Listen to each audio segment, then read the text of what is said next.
Buenas noches. No fue un domingo cualquiera el que vivimos en la ciudad de Rosario, ni es a posteriori una fecha cualquiera. En el momento en que se está emitiendo este programa, nada se ha encauzado respecto al conflicto del campo, que deja muchos márgenes después del acto para el comentario y múltiples abordajes.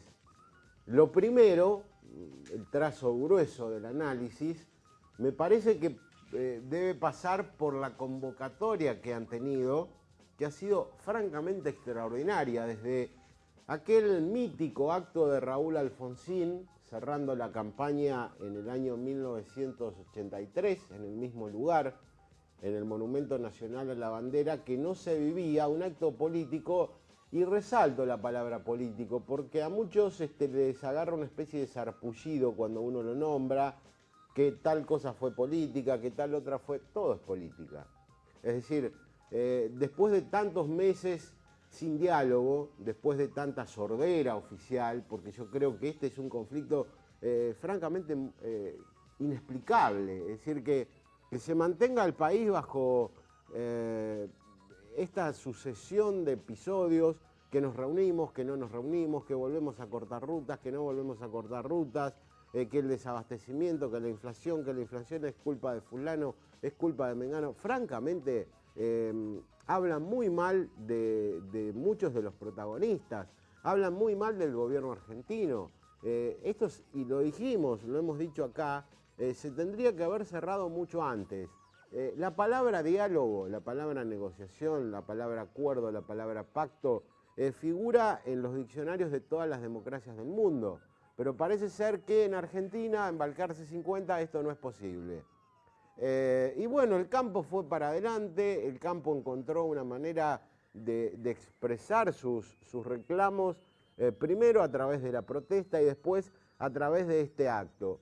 Un acto que, claro, encontró varios ribetes. Esto empezó días antes, había mucho hermetismo respecto a qué medidas se iba a anunciar. Las entidades también están de alguna manera, si se quiere, sobrepasadas por lo que piden, lo que las bases le exigen, y en consecuencia, bueno, pararse frente a un micrófono, mirar y ver 250.000 personas, no es fácil. Los discursos han sido muy duros. A lo mejor hay una mirada candorosa que decía, a partir de ahora, inmediatamente después, el lunes, el gobierno recibe a las entidades y acuerdan. Yo creo que, insisto en esto, es una mirada, un análisis con cierto candor, si no se tiene en cuenta a quienes nos gobiernan. Se trata de gente muy dura, tanto Cristina Fernández de Kirchner como su antecesor Néstor Kirchner, no les gusta negociar bajo presión. Y bueno, la reunión que estaba prevista para este lunes ha sido suspendida. Se reunirán o no en las próximas horas, veremos cuál es la continuidad de la medida, pero me parece que la Argentina sigue siendo un país muy extraño, un país muy alejado de los cánones normales, de las democracias que en todo el mundo tienen siempre una vía para resolver los conflictos. Insisto, la vía es el diálogo, la vía es la negociación. No había forma, no había por qué llegar a esta instancia. Y cuando uno se plantea una meta y la consigue, en este caso hablo de las entidades agropecuarias, después va por más. Ahora la negociación, ustedes imaginen una reunión entre Fernández, la presidenta, los funcionarios que sean, con dirigentes que llegan avalados por 250.000 personas. Frente a esto el gobierno dijo, no los recibimos. Y frente a esto, lo único que puede uno hacer es utilizar el verbo esperar. Esperar que se solucione, esperar que prime el sentido común que francamente a esta hora le falta a todos los protagonistas. Vamos a tener un programa muy interesante, se ha presentado en el diario La Capital, en la fundación del decano de la prensa argentina, un libro muy interesante que habla del traslado del Congreso de la Nación a la ciudad de Rosario. Uno de sus, a ver, no diría mentores, pero sí que está trabajando sobre qué implica trasladar el Congreso, algo que en su momento quiso hacer con poco éxito Raúl Alfonsín, es el profesor Diego Giuliano, quien va a estar tras el corte con nosotros.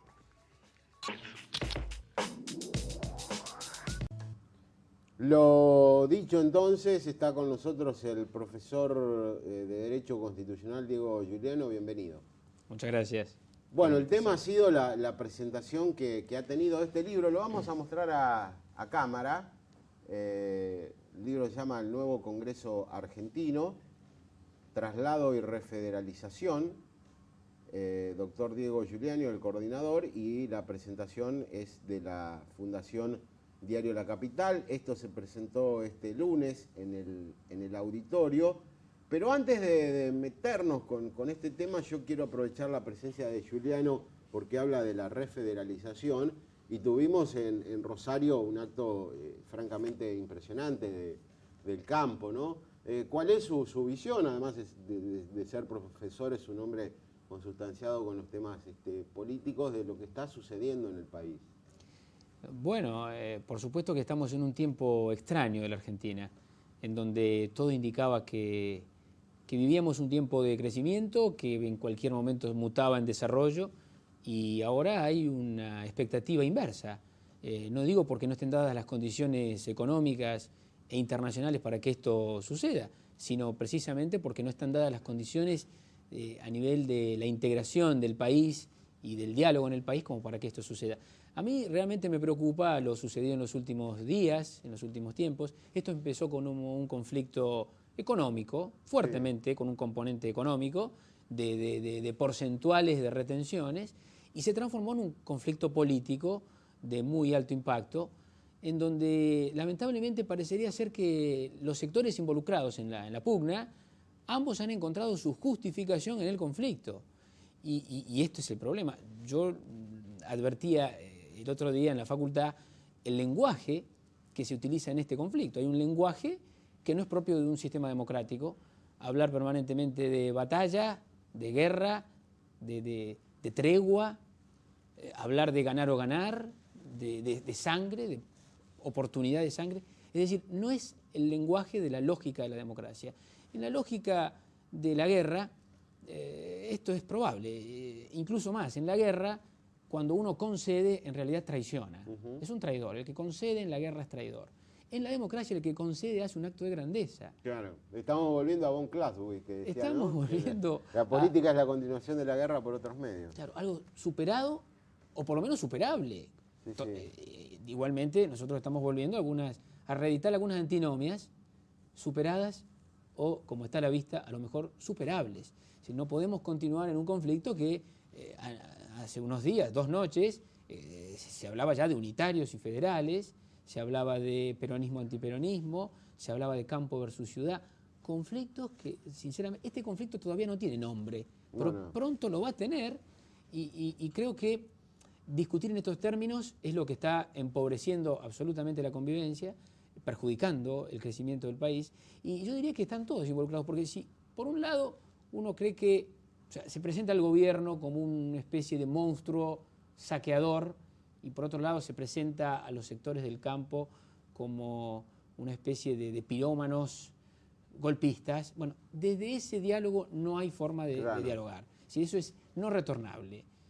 Ahora, si en cambio estaríamos discutiendo sobre el bien común de la Argentina y cómo el bien común se relaciona con la rentabilidad agropecuaria, sin que esa relación signifique atacar mortalmente ni al bien común ni a la rentabilidad agropecuaria, creo que estaríamos en un diálogo de razonamiento y no en este juego de ataques de actos y de una verborragia, yo diría castrense casi, para algo que debería ser justamente nuestro ensayo democrático más profundo. Ahora bien, cuando gana Cristina las elecciones, uno pensaba, y así se creía, que lo que venía en el país era, porque hay que reconocer que más allá de tener un gobierno poco afecto al diálogo, el kirchnerismo es un núcleo durísimo. Se decía, bueno, viene Cristina y se le va a dar importancia a cuestiones como estas, por ejemplo, ¿no? A la mejora institucional, vamos a pasar a dialogar de los temas que faltan en la democracia argentina, y sin embargo vemos que esto ha quedado prácticamente dejado de lado. Yo la veía a Cristina ayer en el acto en Salta, el del domingo, y era como, a mí me causaba mucha impresión ignorar al otro, ¿no? Había existido hacía minutos un acto con 200.000 personas, prácticamente no hizo mención, y cuando lo hizo fue a través de ironías.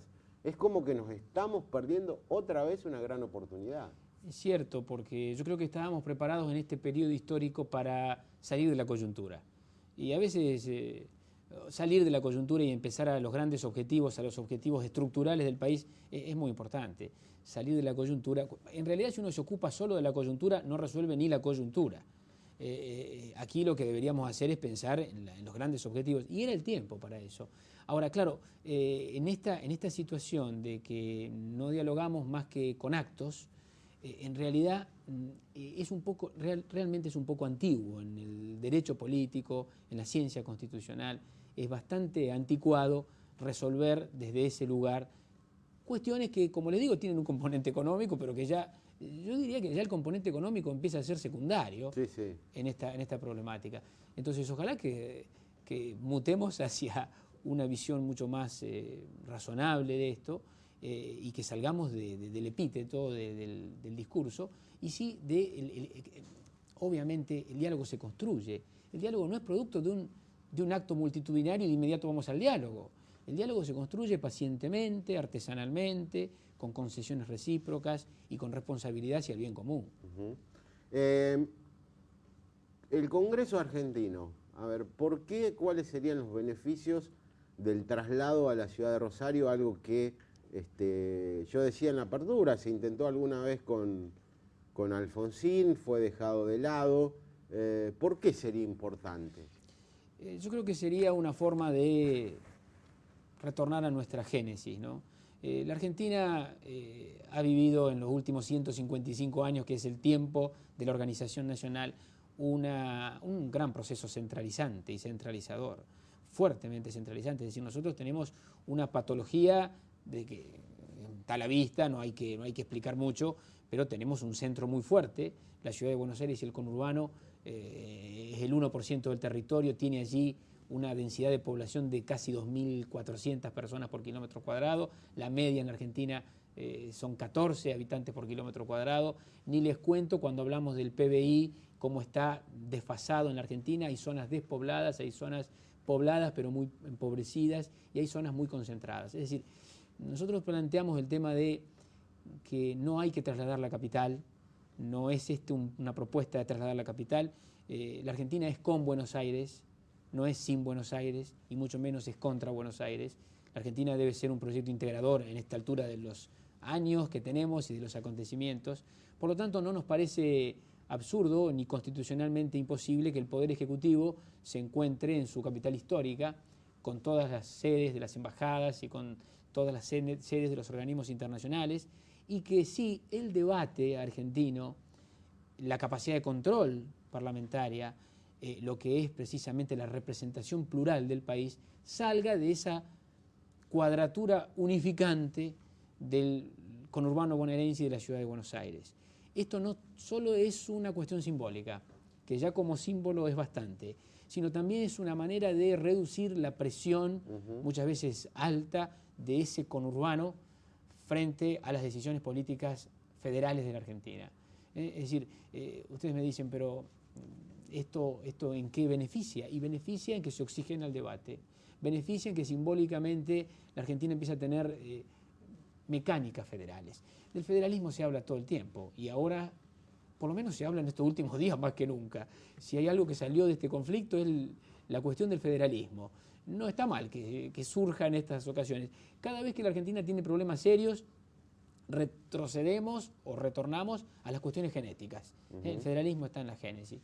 Entonces, por cierto que parecería que esto es una cuestión nada más que simbólica. No, tiene que ver con salir del centro en el debate, controlar desde el interior del país y participar desde el interior del país. A nosotros nos parece que esto es posible constitucionalmente. La Constitución argentina no habla de una ciudad en particular, eso lo decía en 1853. En 1853 se planteaba que la capital federal iba a estar en la ciudad de Buenos Aires, pero después de eso hubo una guerra civil, nuestra última guerra civil, que no recordamos demasiado. Nosotros nos acordamos de las grandes batallas constitucionales, de Caseros, de la Segunda Cepeda y de Pavón, pero en realidad aquí están los combates por la capitalización de la Argentina, que son de 1880, que fueron los más cruentos de toda la historia argentina. Hubo 3.000 muertos en el combate de la capitalización, y que dio este resultado. El resultado de una ciudad que yo creo que la que primero se beneficiaría con esto es la ciudad de Buenos Aires, sin dudas, descongestionaría y oxigenaría también su gran tráfico embotellado de competencias, de conflictos, que significa tener todo incluido, no solamente lo político, lo económico, lo empresarial, las comunicaciones, todo allí. Estamos dialogando con el doctor Diego Giuliano, que es profesor titular de la Facultad Católica de Derecho en la ciudad de Rosario. Hacemos la pausa y continuamos. Claro, tampoco nosotros debemos tener cierto candor a la hora de determinadas especulaciones. Uno se pregunta, los porteños no van a entregar el Congreso ni locos. Sí, parecería una paradoja, ¿no? La ciudad de Buenos Aires combatió para no tener la capital en su ámbito. Es decir, era paradójico, era contradictorio. La Confederación Argentina quería capitalizar la ciudad de Buenos Aires y Buenos Aires no quería, la provincia, ceder su ciudad capital para que sirva de asiento de las autoridades federales. Argentina tiene un caso inédito, como suelen ser algunas de nuestras experiencias, ¿no? Era la inversa. Y entonces terminó por capitalizarse Buenos Aires, a la fuerza, forzadamente, en el campo de batalla. ¿Y cómo terminó esto? Que la Confederación tuvo que perdonarle, o mejor dicho, hacerse cargo de la deuda de la provincia de Buenos Aires y de la ciudad de Buenos Aires. Y con esos recursos se construyó La Plata, la capital actual de la provincia de Buenos Aires. Quiero decir, el país federal argentino es el único en todo el contexto mundial de que construye una capital no para todos los argentinos, sino para una provincia en particular. Este es el caso. Es decir, que yo creo que la concentración no le hace bien a nadie y desconcentrar y descentralizar le hace bien al centro, a esta altura de los acontecimientos. Le hace bien al centro porque permite descompensar. Esto, como les decía antes, esto no tiene que ver con decapitar a Buenos Aires, esto no tiene que ver con jibarizar al centro, por decirlo de alguna manera, esto tiene que ver con conseguir equilibrios que nos permitan una mejor gobernabilidad.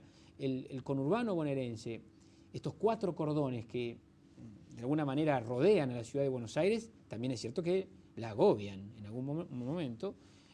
También es cierto que la provincia de Buenos Aires sabe y tiene plena conciencia de lo ingobernable o lo invivible que se hace esta concentración de población desmesurada en un punto geográfico. Incluso yo creo que acá la responsabilidad de Alfonsín y Menem, cuando se firmó el Pacto de Olivos, ha sido tremenda porque se le ha dado, por ejemplo, agarrándome de lo que vos decís, a la matanza, el valor de poner al presidente de la nación. Es decir, la cantidad de electores de La Matanza es muy superior a todas las provincias de la Patagonia, Tucumán más un par sumadas. Así es, porque desde Alberdi para acá venimos desfederalizando el país. Es decir, estamos haciendo técnicas pero concretas, mecánicas de cómo hacemos para desfederalizarnos. El planteo del Congreso en Rosario es un planteo de refederalizar el país y que tiene un componente simbólico y un componente real. Y además está el rol de Rosario. Rosario es una ciudad equidistante, no solo geográficamente. Rosario no es capital de nada. Y esto ayuda mucho administrativamente y constitucionalmente.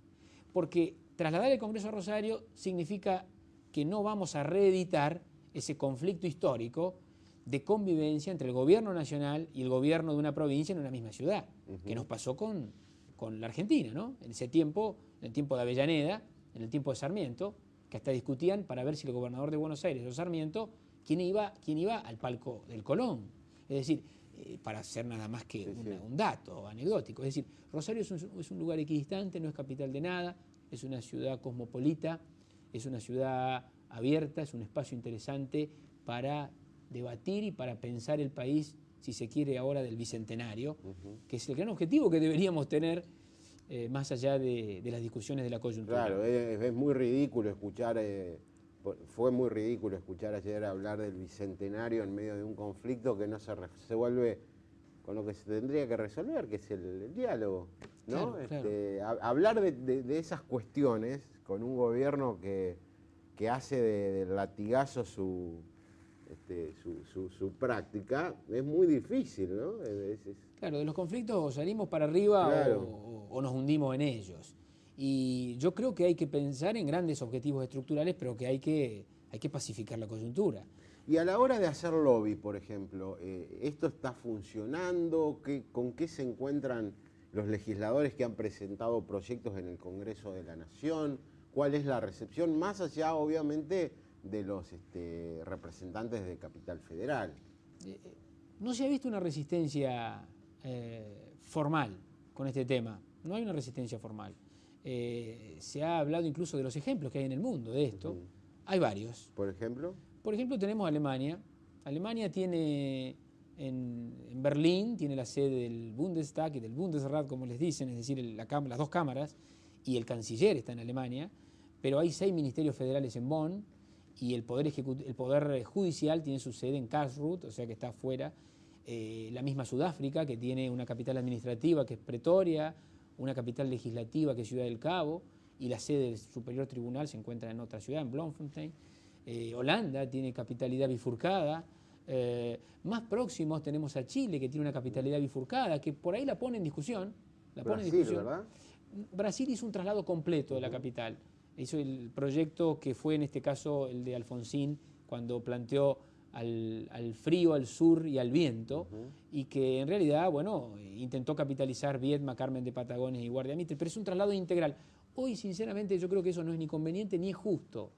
No es justo decapitar, como decíamos antes, a la ciudad de Buenos Aires, que es nuestra capital histórica y que más allá de sus posiciones, Buenos Aires es una ciudad que ha sido puerta y que ha sido polo de atracción de la unidad nacional muchas veces. Esto no es confrontativo, no es una alternativa excluyente ni yo diría de quitar a Buenos Aires del tema, sino complementaria a la capitalización.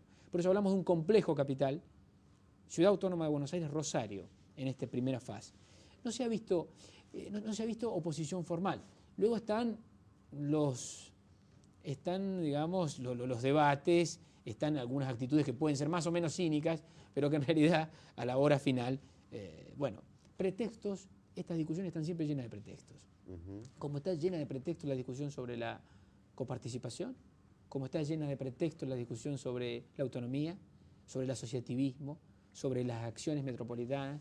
Acá, cuando hay que hablar de repartos de competencia y de recursos, nos llenamos de pretextos. Pero en la hora final, los resultados uno los computa. Por lo tanto, veamos cómo sigue este debate. Hay algún antecedente interesante en la Argentina de traslado del Congreso, que la verdad es que no está muy visto y que yo exploré en función de esta idea, ¿no? La única vez que se trasladó el Congreso de la Nación solo, dejando el Poder Ejecutivo en Buenos Aires, fue en 1816. Es decir, el Congreso de Tucumán es un congreso que se traslada de Buenos Aires a Tucumán, entre otras cosas por recomendación de San Martín. San Martín decía que la influencia de las corporaciones porteñas iba a impedir, esto se lo escribe a Godoy Cruz, iba a impedir la declaración de la independencia, que había que salirse de allí. Artigas le manda instrucciones a la Asamblea del año 13 ya, pidiéndole a sus diputados que trasladen el debate fuera de Buenos Aires. Los diputados tucumanos, los diputados jujeños también tenían instrucciones en ese sentido. Y en ese traslado se creó el ambiente nada menos que para declarar la independencia argentina. Si fue necesario salirse de la cuadratura unificante para declarar la independencia, de otra manera no hubiese sido muy simple. Y San Martín, que lo seguía a su amigo Godoy Cruz por carta, le decía, ¿cuándo van a declarar la independencia? Primero, ¿cuándo se van a juntar? Y después, ¿cuándo van a declarar la independencia? Y justamente cuando declaró la independencia, planteó esto de la negativa influencia de algunas corporaciones sobre las decisiones políticas del país. Para tomar estas medidas hará falta, imagino, una reforma constitucional. Y escuchándote, y haces mucho hincapié en el libro en la cuestión de la refederalización, sería también una buena manera de volver hacia atrás a lo mejor imponiendo el colegio electoral, que es lo que le ha dado esa... Yo hablaba de La Matanza como ejemplo, ¿no? El conurbano en su totalidad es mucho más importante que Rosario. Sí, sí, por supuesto. Ahí tenemos una foto en el libro donde está la Argentina real. La Argentina real tiene extremidades muy pequeñas y tiene un centro exorbitante, adiposo, como dicen algunos. Pero quizá no sea necesaria la reforma. Yo estoy seguro de que no es necesaria la reforma constitucional, más allá de que hay algunos autores que la plantean. Yo estoy seguro que no es necesario, porque la Constitución especialmente excluyó a la ciudad de Buenos Aires del texto constitucional. No dice que la ciudad de Buenos Aires es la capital del país, dice que la capital del país es la ciudad que sea declarada capital por una ley especial del Congreso, previa cesión de las provincias, de la provincia o de las provincias a las que pertenece el territorio que se va a federalizar. Por lo tanto, no es necesario reformar la Constitución. La capital se define a través de una simple ley del Congreso con mayoría simple. Y el complejo capital, es decir, la bifurcación, el desdoblamiento de la capital, no requiere tampoco reforma constitucional. Algunos dicen, pero dice la ciudad, habla en singular. Miren, tenemos casos en la historia argentina en donde, estando la Constitución vigente, se capitalizó más de una ciudad. Ni les cuento lo que hablábamos recién de la ley 23.512, que es la ley que capitaliza, hasta tanto no pudo hacerse, Viedma, Carmen de Patagones y Guardia Mitre. Eran 3 ciudades, y no estaban tan contiguas. Viedma y Carmen de Patagones estaban a 80 kilómetros de Guardia Mitre. Sin embargo, no fue necesario y nadie planteó la inconstitucionalidad, o cuando Mitre, por la ley número 12, capitalizó toda la provincia de Buenos Aires, nadie dijo que era inconstitucional. Para ir terminando, es curiosa la berretización del Poder Legislativo Nacional, porque uno recuerda, incluso desde el 83 hasta hace algunos años, fragorosos debates interesantes, duelos dialécticos de altísimo voltaje, y hoy el Congreso parece haberse convertido en una escribanía, ¿no? Que certifica los actos del gobierno sin figuras de peso, con legisladores desconocidos. ¿Cómo se vuelve a tener un Congreso de calidad? Ese es el punto central de todo el debate. Es decir, trasladar al Congreso sirve si es una medida de revalorización del Poder Legislativo, porque sinceramente, si usted nada más que hace una mudanza de infraestructura, no sirve para nada, es inocuo, es nada más que un símbolo y es federalmente vacío. Esto sirve si significa revalorizar al Poder Legislativo y, claro, tiene que ver, el siglo XIX fue el siglo de los poderes legislativos en toda la historia. Uno recuerda la Asamblea Francesa, el Congreso norteamericano, el Parlamento inglés, pero el siglo XX fue el siglo de los poderes ejecutivos, de los buenos y de los malos. Yo creo que el siglo XXI es el siglo de la síntesis de los poderes del Estado, y esto viene de la mano de la inclusividad, o sea, de incluir en el debate a la mayor cantidad posible de personas y de territorios. No solamente hay que representar a la población, sino también a los territorios de la Argentina, de esta Argentina tan desintegrada desde el punto de vista... La Argentina, fíjense, la Constitución Nacional es otra cosa rara, es la única del mundo que reconoce, confiesa que nosotros tenemos un desigual desarrollo relativo de provincias y regiones. Es decir, esto está confesado por el texto constitucional. Ninguna constitución habla de las miserias. La nuestra lo habla y me parece positivo. Quiero decir, o revalorizamos la función del legislativo, y revalorizar quiere decir profundizar en yo diría en sus 4 principales funciones. No solamente construye norma el Parlamento legisla, construye norma, pero no solamente eso, controla la administración pública, básicamente representa a la pluralidad del arco político del país, y ese es su valor más grande, y a su vez también allí está el debate de la Argentina. Y el debate de la Argentina, para mejorarse, para incluir más sectores y más territorios, bueno sería que salga del centro, de este centro desproporcionado del país, y que se traslade al interior. Esto va a ser útil para todas las partes. Creo que va a ser útil para el centro, va a ser útil para la periferia, porque en realidad el centro puede relativamente transformarse en menos centro, y la periferia también puede transformarse en menos periferia. Diego Giuliano, muchas gracias por haber estado en este programa y bueno, seguiremos muy de cerca la evolución de esta idea original de traslado del Congreso argentino. Muchas gracias a usted. Hacemos la pausa y después vamos a estar hablando de las cuestiones políticas que dejó el acto de ayer en Rosario, el acto de Salta, con uno de los periodistas más importantes que tiene la ciudad de Rosario, que trabaja en el diario La Capital y que se llama Walter Palena. Después de la pausa. Estábamos dialogando con Walter Palena porque se habla mucho de que falta un mediador, ¿no?, en este conflicto campo-gobierno. Bienvenido al programa. Hola, ¿qué tal, Mauricio? Bueno, ¿qué te ha parecido, qué conclusiones te deja el acto de ayer en Rosario? A mí francamente me sorprendió la presencia de tanta gente y lo que, a ver, si tengo que tirar una línea, me llamó mucho la atención es la bronca que había contra el gobierno, que incluso se la trasladó al palco, ¿no? Porque ahí se lo vio a Yambías cantando El que no salta es un pingüino y todas estas cosas.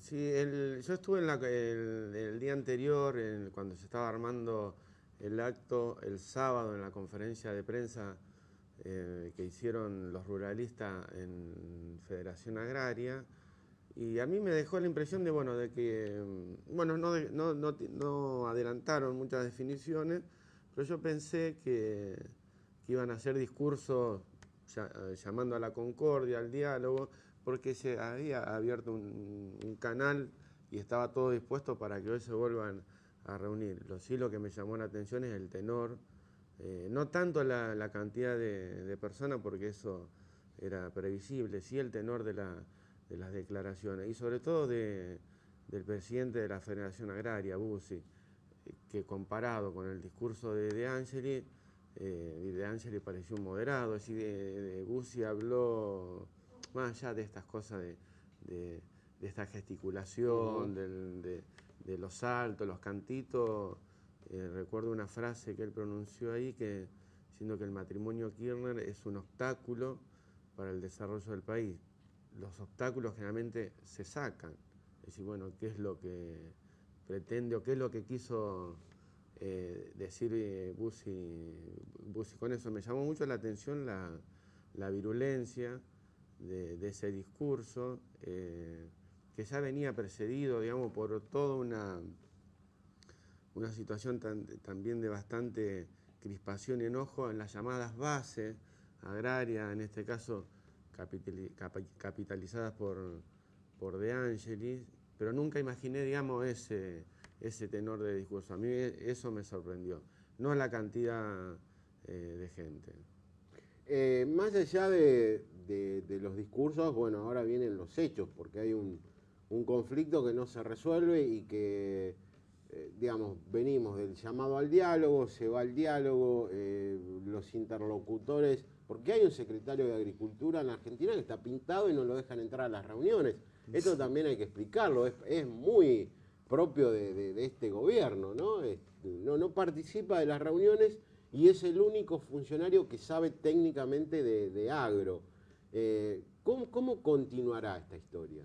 Bueno, antes en broma decíamos que habría que resucitar al cardenal Zamoré.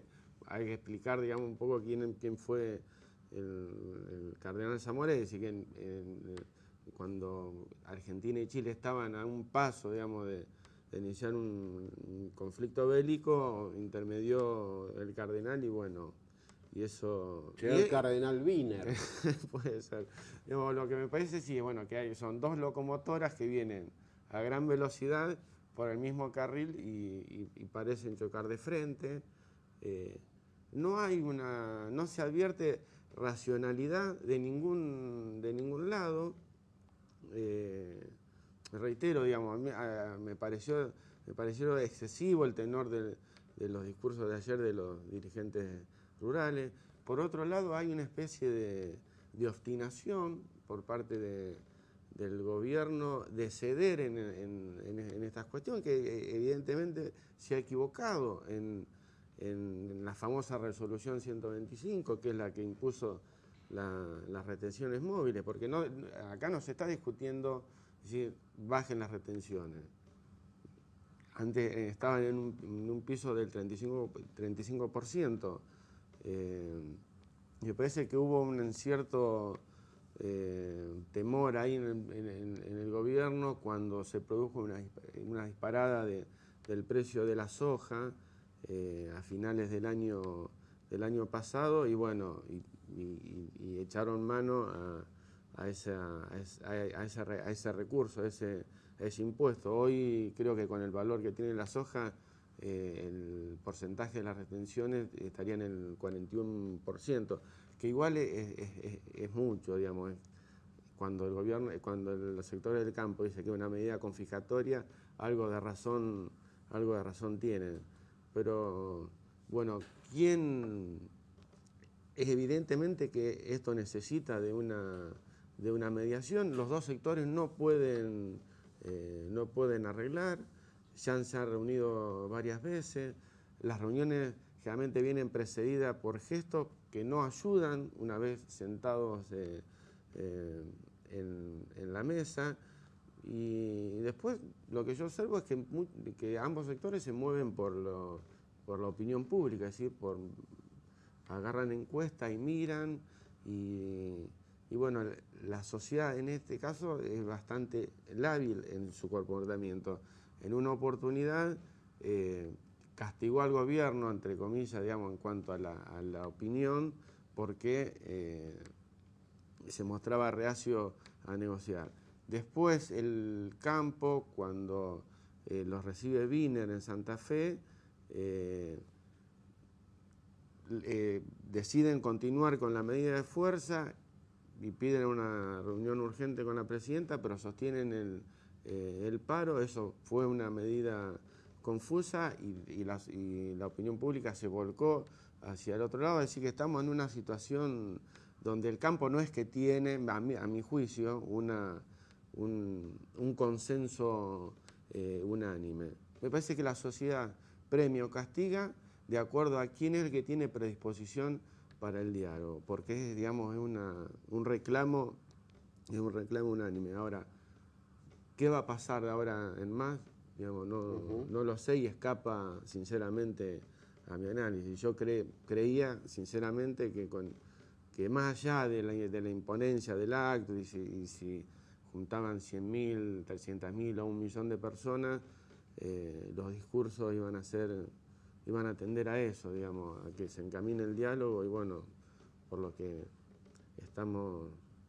nos enteramos hace poco, y esa reunión se ha suspendido, pero bueno, la sociedad, me parece, clama por una solución definitiva.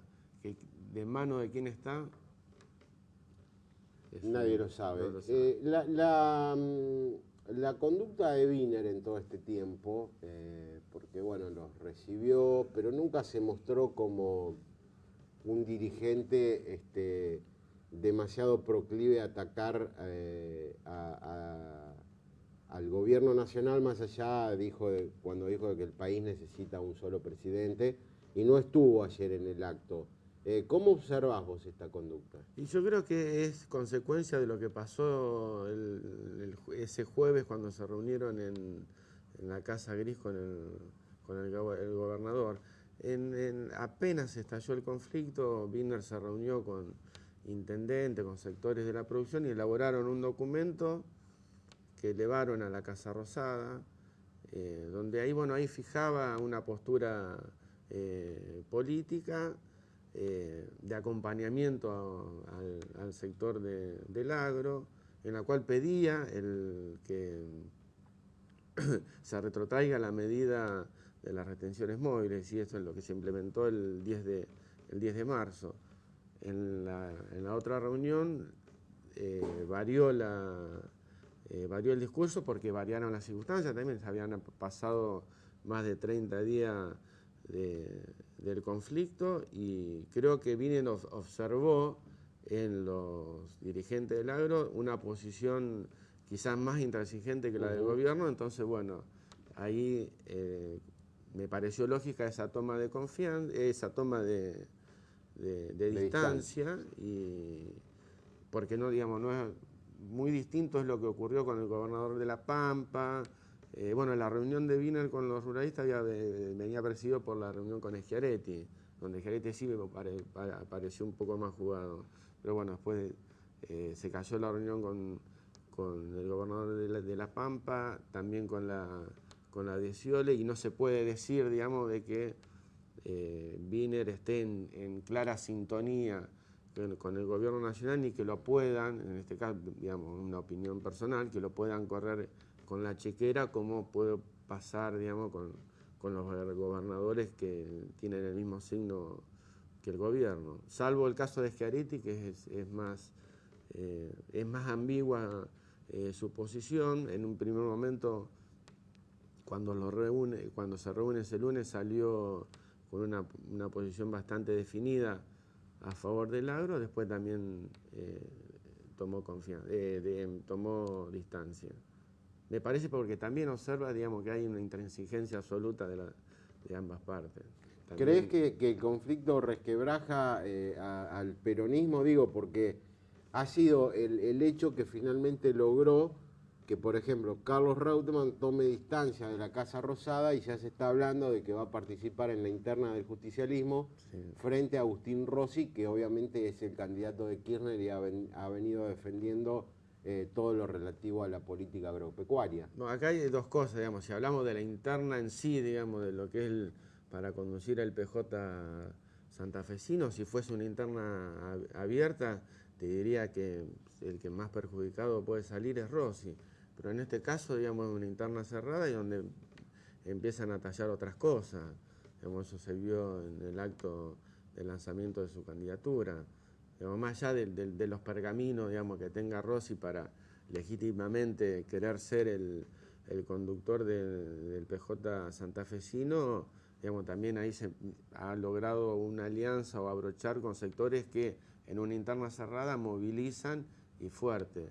En cuanto a la situación del peronismo a nivel nacional, hay un dato que es preocupante. Ya el 28 de octubre en las elecciones, Cristina, que salió electa por el 45% de los votos, la mayoría de esos votos sabemos de dónde provinieron, en su gran parte en la provincia de Buenos Aires y también en los sectores de la Pampa, de la llamada Pampa Gringa, los sectores rurales, que han sido obviamente beneficiados por, no sé si lo que se llama modelo, pero sí por una cuestión, por una serie de medidas y de acompañamiento del gobierno nacional en cuanto a los precios de los commodities, y bueno, porque también hay una demanda mundial en bueno, hay algo precios. muy loco y Pero, que se ha pasado a muchos medios. Preguntarle a la gente, a los chacareros que ayer estuvieron en el acto, quién habían votado en las últimas elecciones. por eso mismo, digamos, ahora ese caudal de voto también lo pierde. Y aparece también como otro dato preocupante, es decir, con mira al 2009. Hay una renovación legislativa el año que viene. Kirchner, bueno, salió a decir que van a ganar en el 2009, 2011. Yo no estoy tan seguro si este conflicto se sigue profundizando.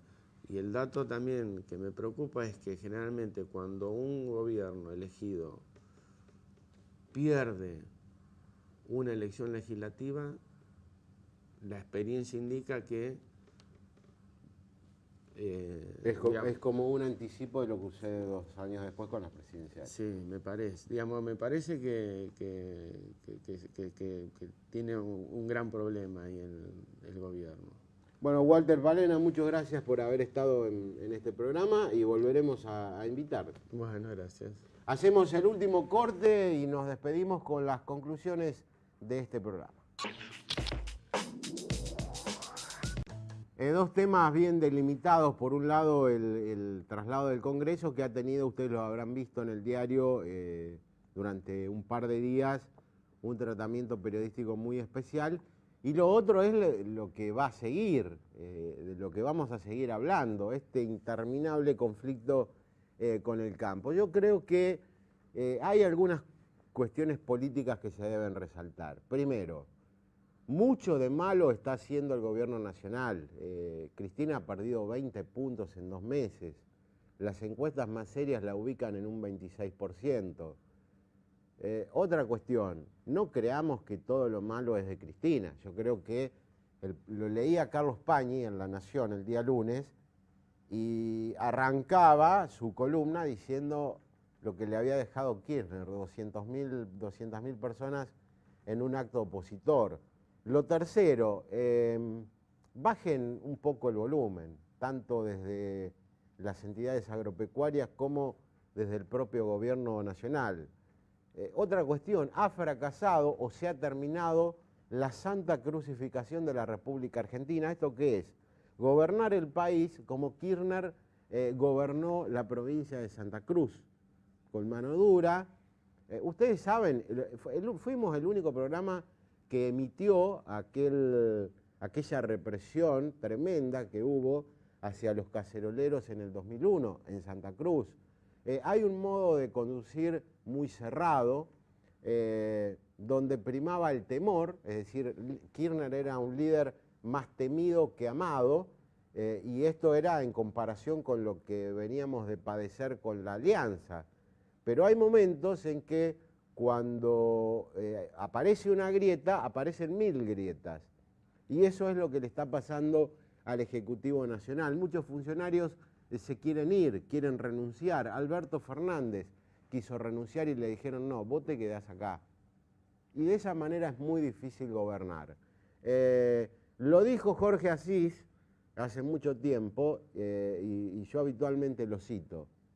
Qué difícil que es chocar la calecita en un país donde económicamente se ha crecido tanto y donde, si se compara con otras regiones, hasta Haití ha tenido un salto económico. Bueno, parece que están a punto de chocar la calecita. En la política santafesina, Reutemann, todo parece indicar, va a formar parte de la lista de Ricardo Spinozzi para enfrentar a Agustín Rossi. Y el dato, Wiener no estuvo en el acto de los ruralistas, dijo, en esta no me meto. Y lo otro, y con esto termino, qué caos es la ciudad de Rosario. Sin taxis, con muchísimos problemas, y lo cual indica algo que también dijimos. La inseguridad empieza a transformarse en el problema número 1 para la Casa Gris y para la gobernación del Frente Progresista. Este programa se ha terminado, nos reencontramos en 7 días. Muchas gracias.